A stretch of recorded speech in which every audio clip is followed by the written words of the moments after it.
Kiota ni sehemu ambayo ndege hufanyia shughuli zake kama kulala, kutaga mayai na kutunza makinda yake mara baada tu ya kutotolewa. Kiota huwa kama nyumba ya ndege. Ndege hutengeneza kiota chake mwenyewe kwa kutumia nyasi na mara nyingine hukitengeneza juu ya miti. Ndege hufanya hivi ili kuviepusha na vitu hatari vilivyopo ardhini. Vitu hivyo ni kama wanyama wa hatari zaidi kama vile nyoka na wengine walao ndege. Pia kiota kinaweza kutengenezwa kwa udongo, manyoya na hata vijiti. Leo hii tunaangazia viota 15 katika ulimwengu wa wanyama. Nambari 15. Kwera au ndege mfumaji, ukipenda weaverbird. Kwera au weaverbird ni ndege wadogo. Rangi kuu ya ndege hawa ni njano, isipokuwa kuna kwera kichwa-chekundu, kwera michirizi, kwera kahawiachekundu na kwera mweusi. Mara nyingine kichwa au uso ni nyeusi. Kwera bila nyeusi kichwani huitwa mnana,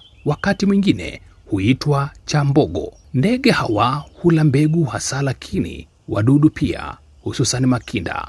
Kwera hulifuma tago lake ama kiote chake kwa majani ya nyasi na kulining'inizia kwenye tawi la mti. Mdomo wa kwera una uwezo wa kukata nyasi na miguu yake kutengeneza mafundo ama knots magumu zaidi. Kiota cha kwera inazuia maji kuingia ndani, yani iko waterproof. Kwera hujenga kiota kinachovutia kwa siku 2, japo shughuli za ujenzi huanzia mwezi Agosti hadi Februari, huu ukiwa ni msimu wa ndege kukutana na kuzaana. Matago yao ama viota vyao hupatikana katika makundi makubwa. Kwera jike hutaga mayai 2 ama 4. Viota vya umbo mviringo vina milango inayoangalia chini. Kwa kweli ni ndege mfumaji.